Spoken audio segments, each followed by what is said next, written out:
এই মুহূর্তে লৈ আহিছো অসমবাসী ৰাইজৰ কাৰণে ৰাতিপুৱাৰ কেইবাটাও বিগ ব্ৰেকিং নিউজ আজি হৈছে 5 মে ৰাজ্যৰ কোটি কোটি জনসাধাৰণৰ বাবে লৈ আহিছো কেইটামান গুৰুত্বপূৰ্ণ খবৰ। চৰকাৰ গঠন কৰি এই ৰাজ্যত চলিব ভয়ংকৰ উচ্ছেদ। এটা কৈ বাংলাদেশী যাব লাগিব অসমৰ পৰা। অসমত জয় জয়কাৰ পিছতেই বিজেপিৰ এনেধৰণৰ হুংকাৰ। এটা কৈ বাংলাদেশী মিয়া খেদাৰ হুংকাৰ মুখ্যমন্ত্ৰী ডক্টৰ হিমন্ত বিশ্ব শৰ্মাৰ। অসমত বিজেপিৰ জয় জয়কাৰ পিছতে বাংলাদেশীক দমক। পূৰ্বতকৈ অধিক কঠোৰ ৰূপত বাংলাদেশীৰ ওপৰত চলিব বুলডোজাৰ। এটা কৈ বাংলাদেশী যাব লাগিব অসমৰ পৰা। জুবিন গাৰ্গক লৈ ৰাজনীতি কৰাই মহা ভুল আছিল কংগ্ৰেছৰ। ৰাইজে ইয়াৰ উত্তৰ দিলে। কংগ্ৰেছৰ আজিৰ পৰাজয়ৰ মূল কাৰণ জুবিন গাৰ্গক লৈ ৰাজনীতি কৰা। জুবিন গাৰ্গক লৈ ৰাজনীতি কৰি কংগ্ৰেছে প্ৰত্যুত্তৰ পালে। কংগ্রেসের ভাবে এক প্রকার শাস্তি। জগতে কেইটামান রাজনৈতিক আর অরাজনৈতিক খবর যুগত করা হয়েছে আজির দিনটা।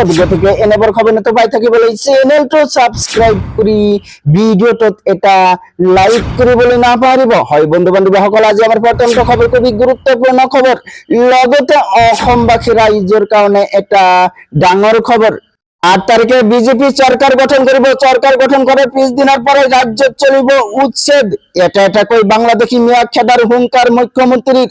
অসমত বিজেপির জয় জয়কার পিছতে বাংলাদেশীক ধমক।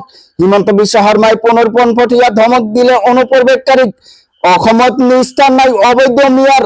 কোনো এজন বাংলাদেশী থাকিব নোৱাৰিব অসমত। এটা কৈ বাংলাদেশী যাব লাগিব অসমৰ পৰা।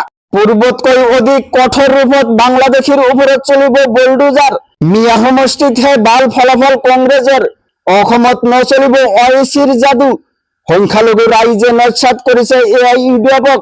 বিজেপিৰ চৰকাৰ এবাৰ বংগতো বাংলাদেশীক ৰুধিব। বংগ সীমান্তৰে অসমলৈ অহা বাংলাদেশীক এতিয়া আমি বাধা দিব পাৰিম। পশ্চিম বংগত বিজেপিৰ জয় অসমৰ বাবে ইতিবাচক খবৰ। রাজপিহি ভবনত উপস্থিত হৈ হিমন্ত বিশ্ব শৰ্মাৰ গৰ্জন। কোনো এজন বাংলাদেশী থাকিব নোৱাৰিব অসমত। এটা কৈ বাংলাদেশী যাব লাগিব অসমৰ পৰা। চৰকাৰ গঠন কৰাৰ 20 দিনৰ পৰাই ৰাজ্যত চলিব উচ্ছেদ। এটা কৈ বাংলাদেশী মিয়া খেদাৰ হুংকাৰ মুখ্যমন্ত্ৰী ডক্টৰ হিমন্ত বিশ্ব শৰ্মাৰ। অসমত বিজেপিৰ জয় জয়কাৰ পিছতেই বাংলাদেশীক ধমক। চৰকাৰ গঠন কৰাৰ 20 দিনৰ পৰাই ৰাজ্যত চলিব ভয়ংকৰ উচ্ছেদ। অসমত নিষ্ঠা নাই অবৈধ মিয়াৰ। কোনো এজন বাংলাদেশী থাকিব নোৱাৰিব অসমত। এটা কৈ বাংলাদেশী যাব লাগিব অসমৰ পৰা। তাৰ পিছত জনাইছো আমাৰ দ্বিতীয়টো খবৰ, খুবই গুৰুত্বপূৰ্ণ খবৰ। লগতে অসমবাসী ৰাইজৰ কাৰণে এটা ডাঙৰ খবৰ। জুবিন গাৰ্গক লৈ ৰাজনীতি কৰি কংগ্ৰেছে প্ৰত্যুত্তৰ পালে। মই বিশ্বাস কৰিছিলো জুবিন গাৰ্গ ৰাজনীতিৰ ঊৰ্ধত। কংগ্ৰেছৰ ইস্তেহাৰৰ জুবিন গাৰ্গৰ বিষয় আনি ৰাইজৰ পৰা বহু দূৰলৈ আঁতৰি গল। কংগ্ৰেছে আজিৰ পৰাজয় মূল কাৰণ জুবিন গাৰ্গক লৈ ৰাজনীতি কৰা। অসমৰ ৰাইজে আজি ইয়াৰ উত্তৰ দিলে। কংগ্ৰেছৰ বাবে এয়া এক প্ৰকাৰ শাস্তি। ৰাজ্যত বিজেপিলৈ জনতাৰ বৃহৎ ৰায়দানৰ পিছতে এই মন্তব্য ডক্টৰ হিমন্ত বিশ্ব শৰ্মাৰ। জুবিন গাৰ্গক লৈ ৰাজনীতি কৰি কংগ্ৰেছে প্ৰত্যুত্তৰ পালে। মই বিশ্বাস কৰিছিলো জুবিন গাৰ্গ ৰাজনীতিৰ ঊৰ্ধত। কংগ্ৰেছে ইস্তেহাৰত জুবিন গাৰ্গৰ বিষয় আনি ৰাইজৰ পৰা বহু দূৰ আঁতৰি গল। কংগ্ৰেছৰ আজিৰ পৰাজয় মূল কাৰণ জুবিন গাৰ্গক লৈ ৰাজনীতি কৰা। অসমৰ ৰাইজে আজি ইয়াৰ উত্তৰ দিলে।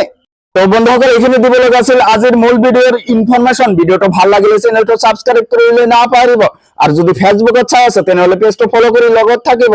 Thank you for watching my full ভিডিঅ'।